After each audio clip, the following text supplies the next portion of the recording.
Hello à tous, c'est Louisa. Vous regardez Midi Expert, l'interview pour tout comprendre des réalités et des enjeux d'un métier. Aujourd'hui, je reçois Stéphane qui va nous parler de son métier en tant que Geovia Customer Success au sein de Dassault Systèmes.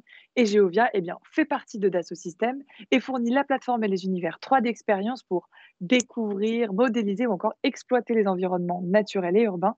Et on va parler du parcours et du métier de Stéphane. Mais avant, ce que vous devez savoir, c'est qu'être ingénieur a toujours été une évidence pour Stéphane, passionné d'informatique, de logique ou encore de sciences. Il voulait intégrer une grande entreprise et c'est pourquoi Dassault Systèmes s'est naturellement imposé à lui. Mais enfin ça, il va nous en parler plus en détail.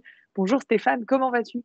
Bonjour Louisa, ça va bien, Je suis merci. ravie de pouvoir entretenir avec toi aujourd'hui. On va parler évidemment de ton parcours et de ton métier. Je te propose d'entrer directement dans le vif du sujet. Est-ce que tu peux nous commencer par nous parler de ton parcours académique? Tu m'avais dit que tu avais commencé par un bac scientifique.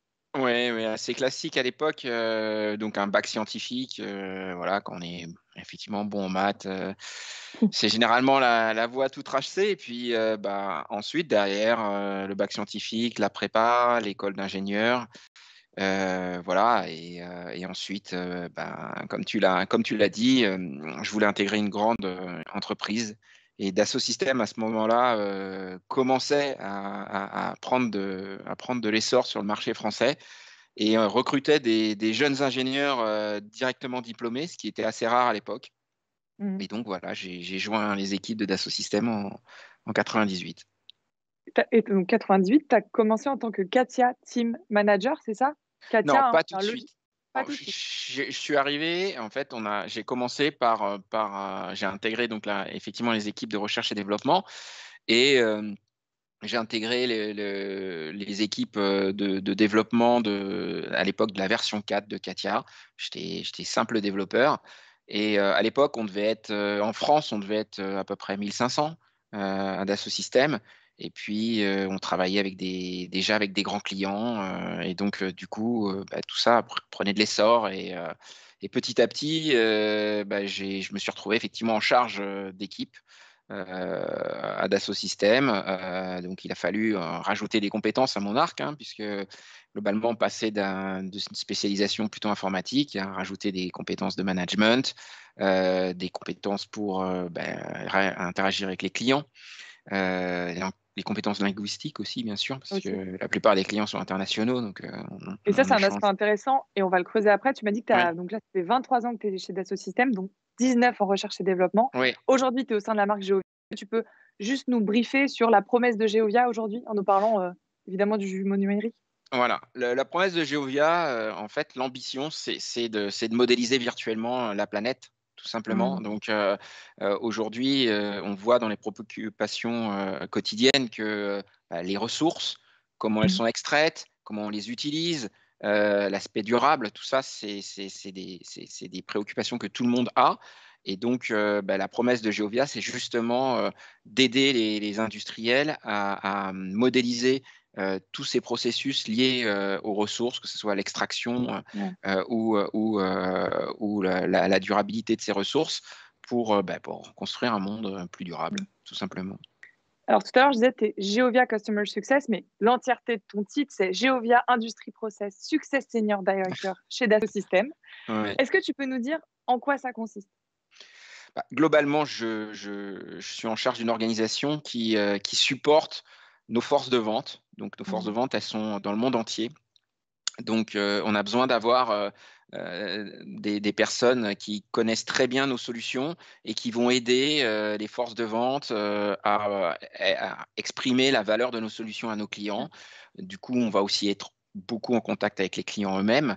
Là, d'ailleurs, je reviens d'un voyage d'affaires où j'ai pu, rencontrer, nos clients, à l'étranger et donc ça, c'est très important parce que, bah, on utilise, les technologies bougent très vite, donc il faut aider, nos forces de vente à être, être à jour finalement par rapport à tout ce que nous faisons, tout ce que nous construisons et aussi à être, complètement alignés par rapport aux préoccupations de nos clients, aux enjeux auxquels ils font face, parce que chez eux aussi ça C'est bouge très ça. rapidement. Et pour qu'on puisse vraiment comprendre ce que tu fais au quotidien, comment tes missions, elles se traduisent, tu m'as dit, bah, mon travail finalement, il s'organise autour de 3 axes. Tu m'avais dit Ouais. déjà, bon, tu travailles avec les différentes équipes. Est-ce que tu peux nous parler de ces 3 axes que tu m'avais évoqués? Alors, on travaille, on travaille donc avec les clients avec les forces de vente pour travailler sur les avant-projets de nos clients. Mmh. On travaille en lien avec, les équipes de recherche et développement parce qu'à un moment, les enjeux de nos clients, les challenges qu'ils font face, le logiciel potentiellement ou les solutions ne le couvrent pas. Donc ça veut dire qu'il va falloir faire des évolutions que nos équipes de recherche et développement vont devoir intégrer. Et aussi, on développe beaucoup de contenu pour tout ce qui est apprentissage Mmh. et aussi des événements, on va dire, un peu de marketing. Ouais.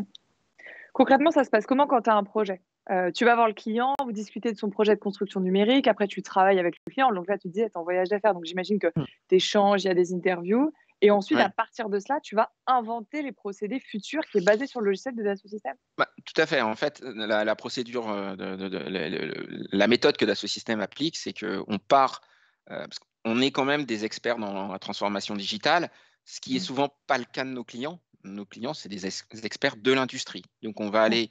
aller, travailler avec eux, on va, comme tu l'as dit, les interviewer et suite à ces interviews, on va comprendre comment ils travaillent aujourd'hui et suite aux challenges auxquels ils font face ou aux difficultés auxquelles ils font face, eh bien, c'est notre métier à nous de dire, pour atteindre cet objectif, voici comment on vous propose de transformer Mmh. vos processus et voici les solutions qu'on vous propose d'appliquer. Alors bien sûr, ces solutions, elles sont complexes, elles sont hétérogènes. Il n'y a pas que du Dassault Systèmes dans le paysage Ouais. numérique d'un client. Et donc voilà, c'est un peu la manière dont on travaille avec eux. Et quand tu as pu échanger avec les entreprises, comment ça se passe le retour? Pour schématiser, quand tu retournes au bureau, donc il y a un travail en interne, vous faites la retranscription des attentes, comment ça Ouais. se passe? Alors en fait, ce qui est très important, c'est de capitaliser. Donc, nous, on a la chance d'utiliser, à Dassault Systèmes, on utilise ce qu'on recommande à nos clients, donc la 3D Experience Platform.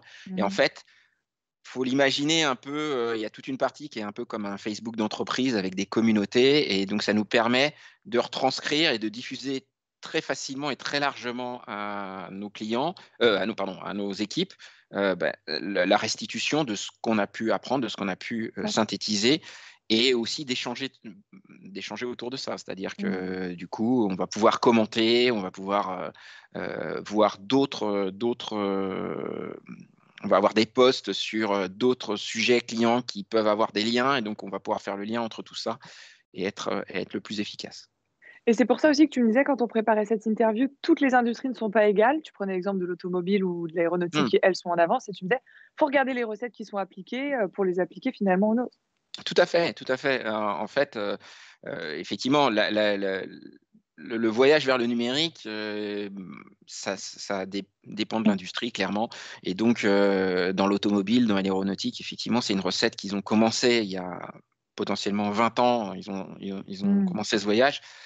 Dans mon domaine qui est plus lié à l'industrie minière ou l'industrie de la construction, c'est plus récent. C'est des industries qui ont plus focalisé sur le matériel, on va dire, au début et le Mmh. numérique commence vraiment depuis quelques années et du coup, il faut qu'ils accélèrent plus vite parce que les enjeux sont les mêmes que ce qu'on a pu rencontrer dans d'autres, filières et on l'a vu d'ailleurs, récemment avec, les crises du Covid, Ouais, où il a fallu travailler à distance, travailler avec c'est des ça. modèles digitaux.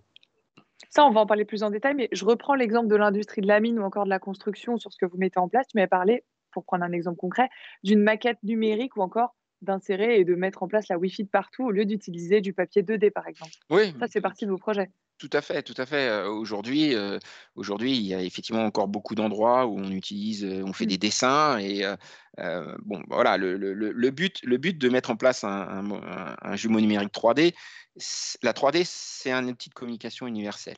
Donc du coup Mmh. et c'est accessible à peu près, tout le monde. Tout le monde Ouais. voit quand on voit un modèle 3D, tout le monde le comprend.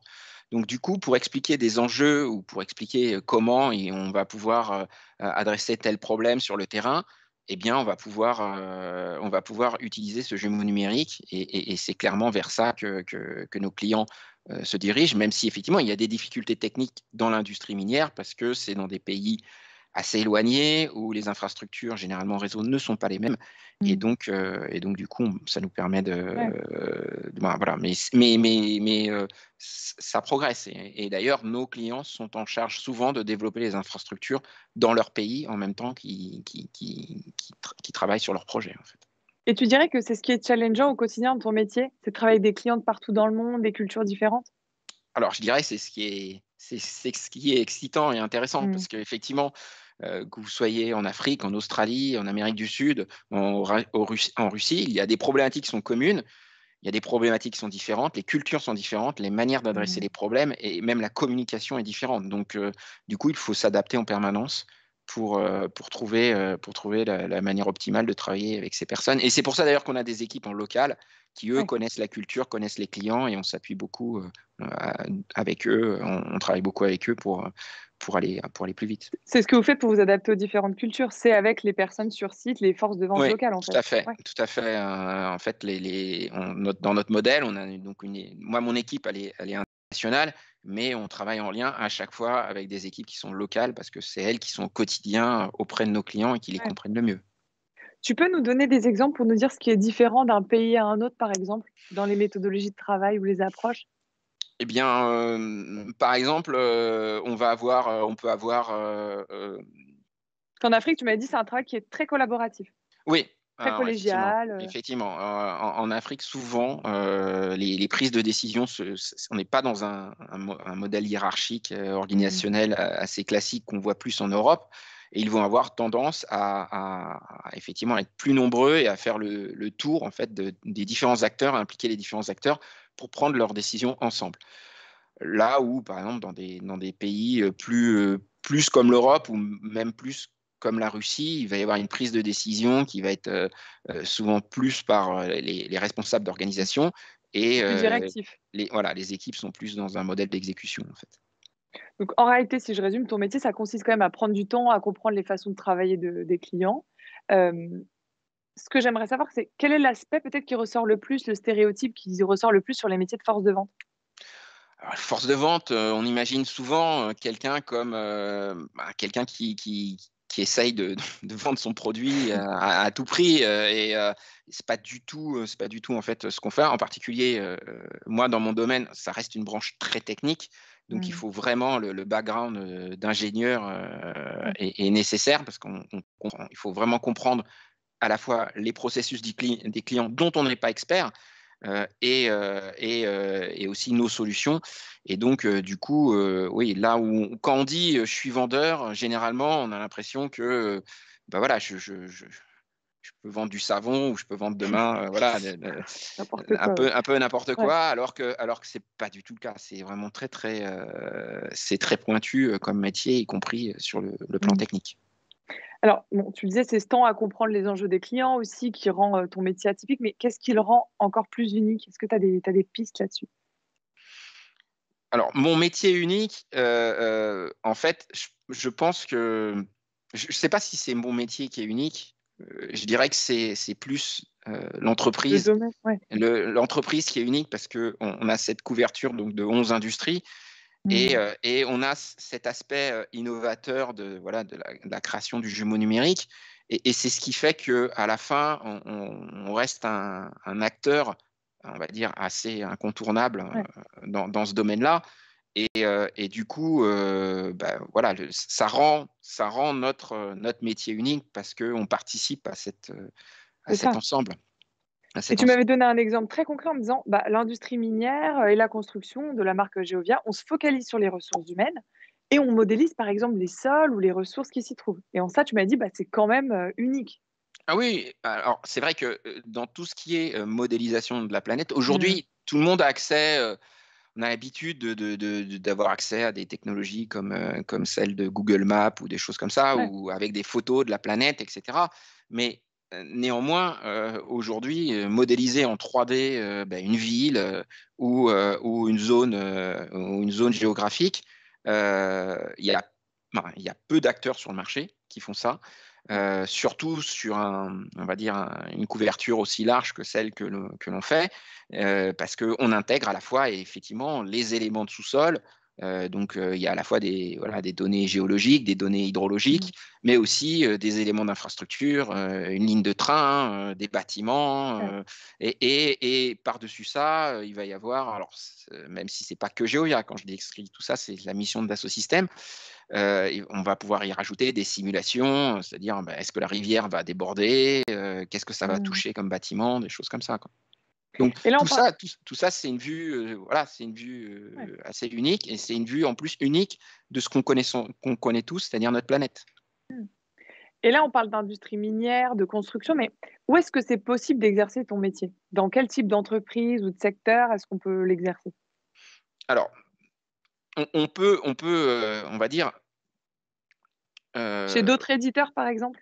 alors chez d'autres éditeurs, oui, il y a d'autres Oui. éditeurs qui font des solutions qui peuvent s'approcher de ce qu'on fait, généralement pas autant en termes de largeur de scope, on va dire, quelque Ouais. part, de, de De contenu, mission, tu veux dire, de voilà, de contenu? mission, voilà. Après, il y a aussi, bah, c'est des organisations miroirs, c'est-à-dire que souvent Mmh. chez nos clients, Ouais. on va retrouver des rôles un peu équivalents, c'est-à-dire que alors c'est de l'autre côté de la frontière, mais globalement, quand En fait, c'est de l'intérieur, quoi. quelqu'un qui va déployer Ouais. ce genre de projet à l'intérieur Mmh. d'une entreprise cliente, elle va avoir les mêmes préoccupations que nous, c'est-à-dire s'assurer que la solution qui va être déployée est la meilleure. Et donc, du coup, comprendre, généralement, ils connaissent déjà leur processus, mais comprendre comment, finalement, ces nouvelles solutions vont transformer la vie et le quotidien de l'entreprise de l'autre côté. Donc, quelque part, c'est très large. Avec un métier Mmh. équivalent, on peut travailler dans beaucoup d'endroits différents et dans beaucoup de Et domaines. et tout à l'heure, on le disait, toi, tu as 23 ans de carrière au sein de Dassault Systèmes. Pour parler d'évolution, vers quel type de métier est-ce qu'on peut s'orienter? Que ce soit en évolution verticale ou, horizontale? À l'intérieur de Dassault Systèmes ou à Ouais. l'extérieur? Bah, moi, Peu importe, si tu c'était as les 2 réponses, ça me va. voilà. Moi, si je parle un peu de mon parcours, Ouais. j'ai commencé, voilà, en faisant du développement informatique, donc finalement quelque chose de très technique. Puis petit Mmh. à petit, je me suis aperçu que je voulais faire du management, je voulais coordonner des équipes, je voulais, aussi, faire grandir des gens à l'intérieur de mes équipes. Donc du coup, ça s'est imposé, à moi, dans ce sens-là. Et puis au bout de quelques années, je me suis rendu compte que faire des solutions logicielles, c'est bien, mais justement, être sur le terrain, voir les clients, c'est aussi très important. Donc, j'ai commencé à évoluer à l'intérieur de l'équipe recherche et développement vers des postes qui étaient plus proches des clients. Et puis, chemin faisant, ensuite, les gens qui sont les plus proches des clients, c'est justement les gens qui sont sur le terrain. Donc, mais je voulais garder le côté international. Ah. Donc je voulais pas être dédié à une particulier dans le monde. Et donc voilà, c'est pour ça que je suis parti dans côté marque et côté vente Ouais. pour compléter cette expérience. Mais à Dassault Systèmes, je vais dire, les expériences, moi j'ai 23 ans de Dassault Systèmes et j'ai pas fini Mmh. d'apprendre. Ce Mmh. qui m'a drivé depuis le début, c'est que je voulais continuer à apprendre, je voulais continuer à grandir, voilà, on apprend toute sa vie et quand on a fini de faire quelque chose, on passe à un autre domaine et on continue à apprendre. J'avais travaillé pour l'automobile et pour l'aéronautique, je suis passé chez Geovia et là, j'ai appris l'industrie minière et la construction et quand j'aurais estimé que j'apprends plus assez, je partirai vers autre Ouais. chose.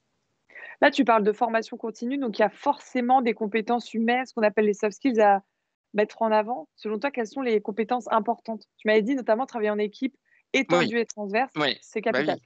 oui, forcément parce que, on parlait des modèles hiérarchiques, tout à l'heure, mais Ouais. à la fin, dans un projet complexe, forcément, vous travaillez avec des gens qui ne Mmh. dépendent pas de vous.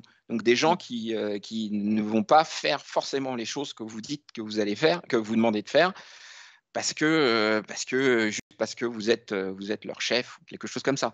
Donc du coup, il faut réussir à construire un réseau entre les différentes personnes et aussi comprendre l'intérêt de chacun, les objectifs de chacun pour pouvoir travailler effectivement dans une équipe qui est étendue, transverse, internationale et que le projet avance même si à la fin, il n'y a pas un unique décisionnaire. Ouais. Tu vois d'autres compétences humaines, d'autres soft skills à avoir? Ça va avec, on va dire quelque part, mais Ouais. l'écoute, à la fois du client, Mmh. l'écoute des collaborateurs, être capable, ce qu'on dit souvent en anglais, connecting the dots, c'est-à-dire, finalement, souvent on a des informations qui sont partielles et morcelées Mmh. et il faut être capable de relier les points pour avoir une vue d'ensemble et aussi réussir à prendre un peu de recul par rapport à de l'opérationnel qui peut être très Ouais. focalisé sur un sujet. Tu m'as dit en termes de compétences techniques, c'est compliqué car c'est avant tout un exercice de force de vente.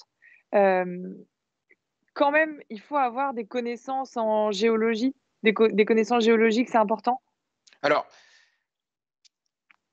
ça dépend comment on se positionne, c'est-à-dire que moi, je n'ai pas un background géologique. J'ai la chance d'avoir dans mes équipes des experts dans ce Mmh. domaine-là et donc je m'appuie sur eux forcément. Les experts, quand il faut parler de sujets très pointus en géologie ou les mettre en face par rapport à d'autres experts chez les clients, c'est incontournable. Mais il faut aussi apprendre d'eux. C'est-à-dire que moi, quand je travaille avec mes équipes, Ouais. j'ai pas de problème à leur demander: «Est-ce que tu peux m'expliquer, comment ça se passe?» Donc quelque part, avoir des formations un peu accélérées, par ces personnes-là. Après, on a aussi la chance, nous, d'Assosystèmes, à travers notre plateforme, d'avoir accès à une quantité de contenu pour se former qui est impressionnante. On peut quasiment se former à n'importe quelle, industrie, sur notre plateforme par des outils en ligne. Donc voilà, des outils, très modernes, c'est pas des formations forcément en classe avec Mmh. c'est des choses qu'on peut, morceler, adapter à son rythme et cetera et ça aussi, c'est important. Encore une fois, je parlais de continuer à apprendre. Tu C'est parles de un la 3DS Academy, par exemple? par exemple, oui, ça c'est la 3DS Université, qui est une entité, qui regroupe tous les contenus que toutes les marques de Dassault Systèmes mettent en commun. Ce qui fait Mmh. que demain, si j'ai envie d'apprendre, des spécificités d'une autre marque de Dassault Systèmes, et beh, en quelques clics, j'y ai accès et ça, c'est primordial parce que, Ouais. fournir les meilleures solutions, c'est aussi comprendre ce que mes autres collègues font. Mmh. Et les formations, faut les demander ou c'est les managers qui, tu vois, qui Alors, a un il y a il y recommandent? a, il y a, le manager est OK, notifié, donc bien sûr, il a son droit de regard parce qu'à la fin, bah, voilà, bien ça sûr. fait partie du temps de travail, donc la charge de travail. On ne peut pas passer, la moitié de notre temps en formation, mais dans l'ensemble, on a accès à énormément de contenu, Mmh. au simple clic, hein, Ouais. donc Mais parce que se former en continu, c'est essentiel finalement pour s'adapter aux mutations du secteur et on en avait parlé. Est-ce que tu peux nous dire quelles sont les grandes mutations actuelles, de ton bah, métier, de ton au secteur? aujourd'hui, on en parlait un petit peu en introduction, on Ouais. voit très bien que la partie, préoccupation de l'environnement, tout ce qui est, normes et standards qui se développent dans le domaine prennent de plus en plus d'ampleur. Les entreprises doivent de plus en plus, prouver qu'elles respectent les cahiers des charges, il y a l'ONU qui publie, des critères là-dessus et donc du coup, c'est une révolution qui touche toutes les industries, en particulier aussi la nôtre, puisque justement on est très lié à la planète et donc effectivement, c'est un domaine dans lequel, les formations sur l'économie circulaire, sur tous les critères, les critères qu'on appelle ESG, qui permettent d'évaluer, Donc justement, à quel point environnementaux, sociaux et de voilà, gouvernance, ouais. voilà et qui Ça, faut permettent être au des fait. voilà, ça c'est bah, à l'heure actuelle, ça reste, tout le monde est concerné par ça, toutes les Mmh. entreprises, donc ça reste une valeur sûre en termes d'apprentissage.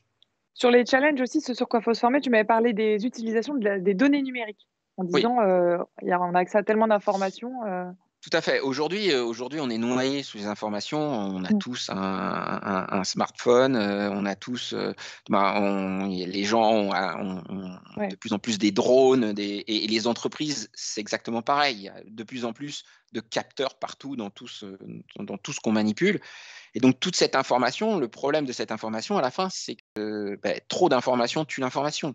mmh, Donc la difficulté, c'est d'être capable de faire le tri. C'est là aussi où Dassault-Systèmes a des solutions innovantes dans le domaine, de faire le tri, sur toutes ces informations pour savoir c'est quoi les technologies pour les utiliser de manière le plus efficace, hein. On parle de data lake, de choses comme ça. Et on voit que les entreprises qui, qui sont très populaires et qui marchent bien, il y en a beaucoup qui tournent autour de la data, hein. Et bon, la crise Covid a aussi accéléré la transformation Tout à numérique. fait. Qu'est-ce qui a changé pour ton équipe, mais aussi côté client?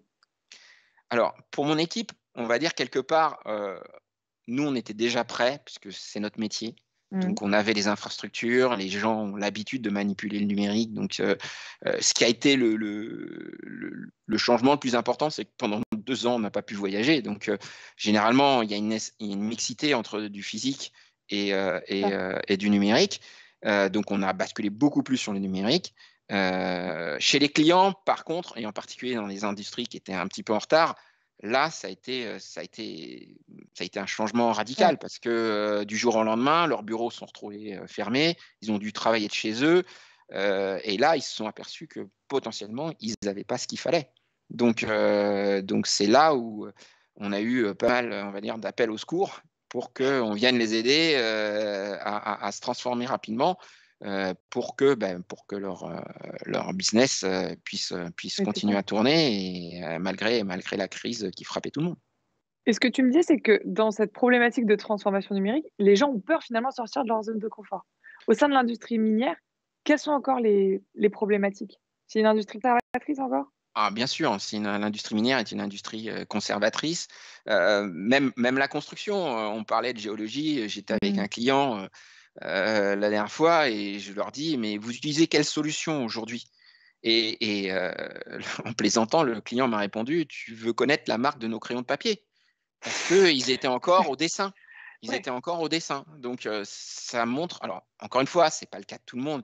Il y en a beaucoup, on peut trouver aussi des technologies très avancées, hein. Vous allez, Mmh. visiter, certaines mines, par exemple en Australie, les gros camions qui font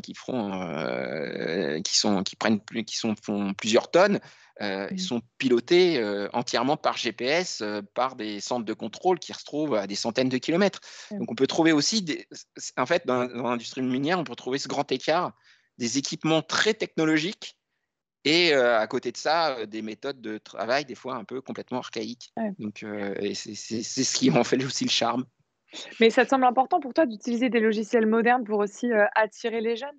Mais Pour qu'ils puissent bien travailler sûr, dans cette industrie? aujourd'hui, dans n'importe quelle, partie du globe, que ça soit, des pays, très industrialisés ou des pays en développement ou même des pays très reculés.